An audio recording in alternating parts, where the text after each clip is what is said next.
Welcome to the deep dive.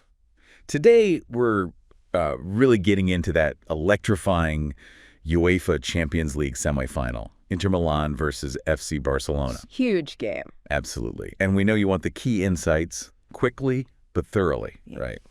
So that's what we're aiming for. We've looked at news reports, some expert analysis, even fan chatter online. Yeah, lots of different angles. Our mission really is to pull out the most compelling bits, the stuff that mattered from this, well, massive encounter. And just to kick things off, how about this for a fact? That second leg, it pulled in 14 euro in ticket sales. Wow. Yeah, a record for an Italian club. Beat the Inter Milan derby from last year. That's incredible. Shows the scale, doesn't it? It really does. Okay, so let's talk about the game itself, that second leg. It was just wild. Oh, completely. 4-3 after extra time. Inter going through 7-6 on aggregate. Just back and forth. It really was. Yeah. Inter got that 2-0 lead. It seemed like they might run away with it for a bit. Early on, yeah. But then Barcelona, they just stormed back, didn't they? 3 goals, suddenly it's 3-2 Barca. And Rafinha's goal, when that went in, you really thought, okay, that's probably it. Barcelona have done it. You absolutely did. Felt like the killer blow. But Inter, they just wouldn't lie down. No, that resilience. Acerbi finding that equalizer late in normal time. Just incredible pressure. Forced extra time, yeah. And then Frattesi gets the winner. The contrast in emotions at the end must have been, well, immense. Totally. Elation for Inter, heartbreak for Barca. Okay, so let's maybe peel back a layer. The tactics. There was a lot of noise beforehand, right?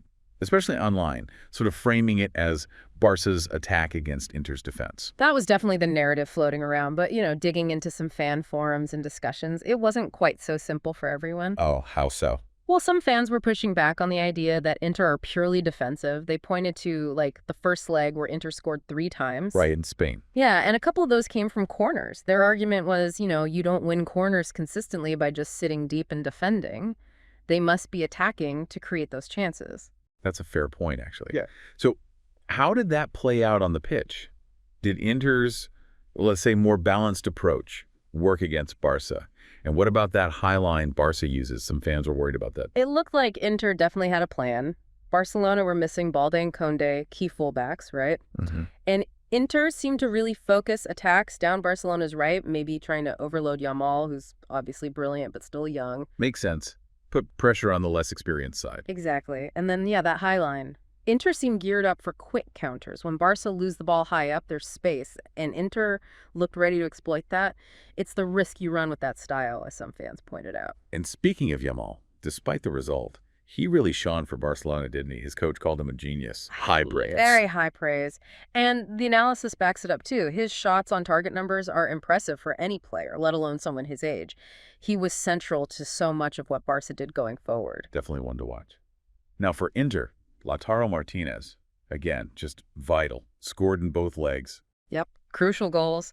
And there was that little bit of drama beforehand, wasn't there, with his Instagram post hinting at maybe not being fully fit. Yeah, bit cryptic.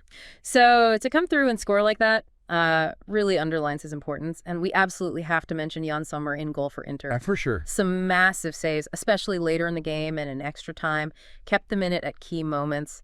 Those saves were huge. Absolutely critical. And beyond those guys, you had Rafinha with that almost winner for Barca, Acerbi's massive equalizer, and Frattesi with the final say. Yeah. Any thoughts on selection, substitutions? Did anything jump out? Well, the ESPN FC guys, they did raise an eyebrow about Barcelona's setup late on. Oh, yeah. Questioning why they kept such a high line, maybe leaving themselves a bit exposed when they were trying to protect that lead just before Acerbi scored. Perhaps a bit more caution was needed. Yeah, maybe. Hindsight's easy, I guess. Always is. And for Inter, maybe some thought they could have gone long a bit more in the second half just to relieve pressure when Barca were really pushing. But overall, their subs seemed to work out okay in the end. Let's shift to the mental side then. Experience mentality.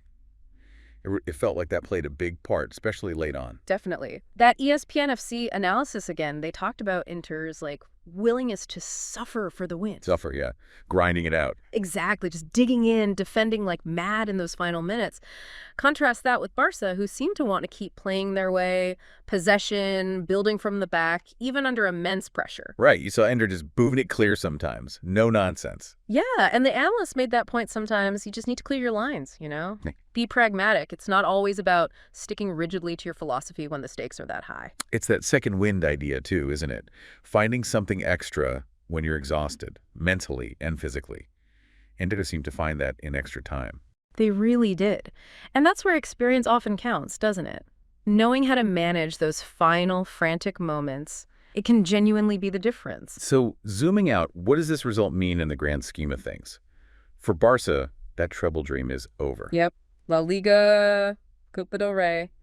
But the Champions League leg is gone now. A big blow to that ambition. And for Inter, reaching another final under Inzaghi, their second since 2021, says a lot about his tactical ability, right? Absolutely. Really cements his reputation and shows Inter are consistently competing at the very top level in Europe again. What about Hansi Flick at Barca? First year, semi-final exit.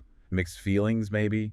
Disappointment, obviously, but perhaps some encouragement from the performance. Seems like that's the general take. Disappointed with the result, naturally, but maybe not entirely downbeat about how the team, especially the younger players, performed over the two legs. Potential to build on. And we mentioned the money earlier, but it's worth restating that record revenue for Inter. Huge boost financially. Massive. And great for the profile of Italian football, too. Just thinking about Barca's history, this was their 17th semifinal. Incredible record. They've gone through 8 times before. Yeah, they're regulars at this stage. But it also brings back memories, doesn't it? Their last semifinal, 2019, that Liverpool comeback. Oof, yeah. Shows nothing's guaranteed at this level. Not at all. And just for context, the last time these two actually won it, Barca 2015, Inter 2010, and next year's final, Munich. Right. One last thing we should touch on: refereeing. Almost always comes up in big games like this. Any controversies? Well, yeah, there were definitely some rumblings. Reports mentioned Flick, some Barca players being critical of certain calls. And there was apparently an incident involving Inigo Martinez, too. Some allegations there. Different sources had different takes on penalty shouts and other moments. So the usual post-match debate then. Pretty much. It's important we just note those criticisms were made, without trying to say who was right or wrong. The information was conflicting. Fair enough. Okay, so wrapping this deep dive up, what are the main things you're taking away from this? Well, first, just what a phenomenal contest it was. Wow. Thrilling stuff. Decided right at the death in extra time.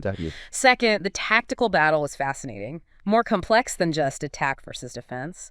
Third, key players stepping up Yamal's talent, Martinez's goals, Sommer's saves. They really mattered. And finally, that mental aspect. Experience, resilience, that willingness to suffer seemed crucial for Inter in the end. Yeah, agreed on all counts. And of course, that record financial haul for Inter, just highlighting the scale of it all. Can't forget that. So a final thought maybe for you listening. In these huge high-pressure games, how much weight do you give to experience and that sort of pragmatic grit versus pure attacking talent? Is one ultimately more decisive? And, how does a result like this shape the narrative for these clubs and for European football going forward? Definitely food for thought. It is. Well, thanks for joining us for this deep dive.